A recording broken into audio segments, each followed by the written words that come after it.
Do these classic fragrances still work today? I personally am a really big enthusiast of vintage perfumes. I almost like some of them much better than modern fragrances, but it does really depend on what type it is. So in this video, I'm going to explore, do some of these fragrances, especially the much older ones, do they still have a place today? And as always, all the fragrances I mentioned will be available in the Amazon associate links down in the description below. I'm going to start with one which really isn't old at all. Some people will say so, but I don't think so. This is Red Door from Elizabeth Arden. This came out in the 1990s. Really, I mean, I would still consider this a modern fragrance. It's a very inoffensive standard perfume. It's just all florals. Any floral that you think of is going to be in Red Door because there's like 25 different florals. So, rose, lily of the valley, jasmine, lang lang, basically all of them. This is just a nice, simple floral fragrance. It is really hard to go wrong with this. It is kind of powdery, classically feminine, and as I said before, very inoffensive, likable, agreeable, very few people, I think, passionately dislike this. Really, it's just, you smell good, you don't have to think about it. It's an affordable fragrance. I think it's like $30 or $40. And here's the best bonus, is that it lasts a long time. And usually floral fragrances do not last a long time. But this is going to last, I would say 7 hours, which is a really long time for a floral fragrance. So, again, it has a nice powderiness, long-lasting, good scent trail, and it's just designed to be well-liked, a friendly fragrance. So if you're looking for something, very simple, you just want to smell good, then Red Door is kind of the best option. So there you go with that one. Then, kind of the exact opposite. Going back in time many decades, this is Taboo by Dana. This came out in the early 1930s, I think 1932. Now this I have mixed feelings of.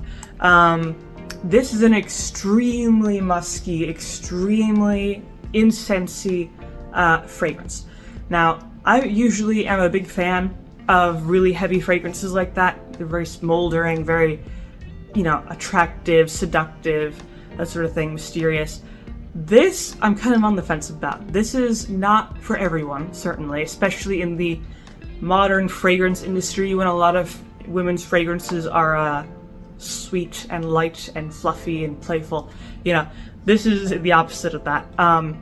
Now, if you like incense and pure musk, then you will probably enjoy this, but it's just super strong. It's almost too strong, but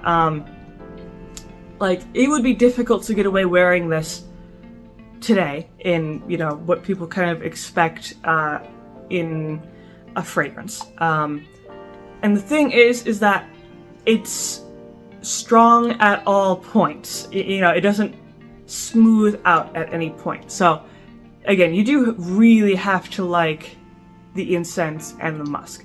So this one would be a little bit harder to get away with today, but it does have a very niche and very dedicated audience.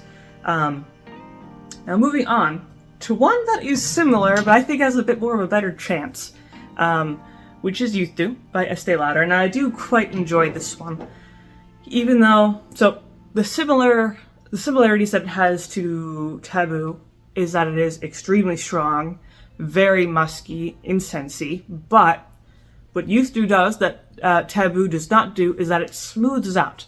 It has a nice vanilla note, and it smooths out into this nice, powdery, smooth vanilla, while still containing the musk and the balsams and the amber and the incense. So, it makes all those really heavy notes more approachable, more enjoyable, likable, I suppose. Now, this is not to say that this would be readily accepted in, the modern fragrance industry, because some people really dislike this. Especially if you do not like musk or spices. then you probably will not like this, because this is extremely spicy and extremely musky. But if you do like those notes, then you're really going to enjoy this. This is a very seductive, very classically feminine type of fragrance. And it lasts a very long time. This is about an 8-hour fragrance, and again, it dries down into this very delicious powdery vanilla, but it's like a warm, toasty, musky vanilla. So definitely, this definitely has a chance, I think.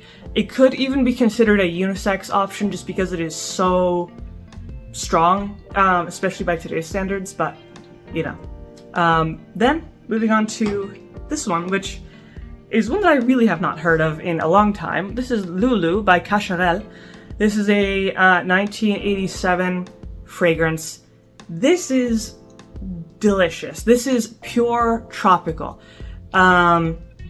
It has like Tahitian flowers, incense, benzoin, lang lang, cinnamon wood, basically just pure like you're at Hawaii. You made it to Hawaii somehow. This is what you're smelling. Or like, I don't know. It just has a really wonderful tropical smell to it. And it's surprisingly strong as well. Even though most of the notes are florals, it does have some heavier notes like incense and some resins to kind of ground it and then add better longevity. So this is about a 7-hour fragrance, nothing too crazy. But definitely if you're looking for something sweet, floral, but then also has some of those rich, heavier notes, but is still generally smooth, this is probably your best option. And it's probably the most distinct fragrance I have ever smelled. There's nothing, at least so far, that I've smelled that comes remotely similar to this.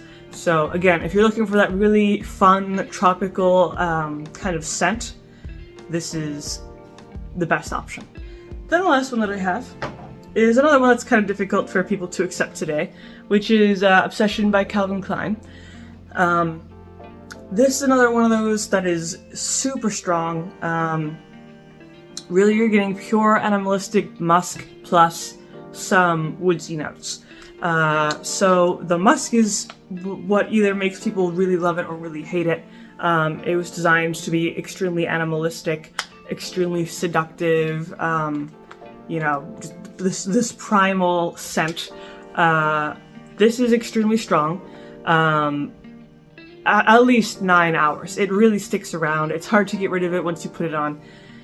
And similar to Youth Dew, it is just strong through and through, but it does kind of calm down into a more smooth type of musk, I suppose. Now it's not quite as powdery and smooth as how Youth Dew becomes, but it does calm down a little bit. It has a nice vanilla note thrown in there. Plus the woodsy notes kind of gives it a more foresty, natural sort of smell. But the main notes that you do get are the pure musk.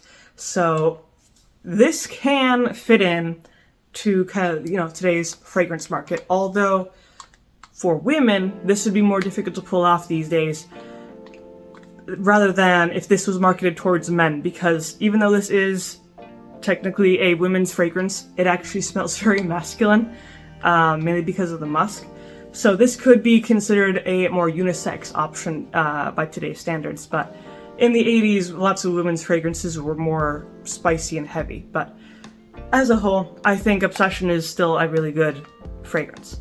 But that is pretty much my video here of these classic fragrances and whether or not they still work today. I think most fragrances, if you wear them properly, you don't put too much on, they'll work out. But that's the video. If you enjoyed it, of course, you can always leave a like, maybe subscribe, and I make videos like these throughout the week, so stick around for those.